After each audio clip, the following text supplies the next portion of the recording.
نحمدہ و نصلی علی رسولہ الکریم۔ دہلی کی گلیوں میں بہنے والا خون آج بھی حق کی گواہی دیتا ہے۔ 6 ستمبر کو خبر آئی کہ دہلی کے مسلمانوں پر قیامت ٹوٹ پڑی۔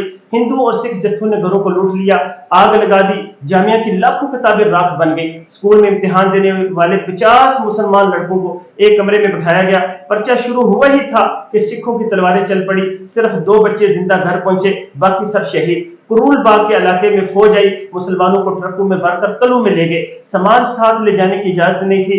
خاندان بچھڑے، مائیں بہنیں بیویاں بچے سارے در بدر۔ سبزی منڈی والے مزاحمت کرتے رہے، مگر جب فوج آئی گلی گلی موت کا راج ہو گیا۔ ایک ماں بچہ اٹھائے ہوئے سکھ نے وار کیا، ماں نے ہاتھ سے روکا، کٹ گیا۔ پھر سکھ نے وار کیا، دوسرے ہاتھ سے روکا، دوسرا ہاتھ کٹ گیا۔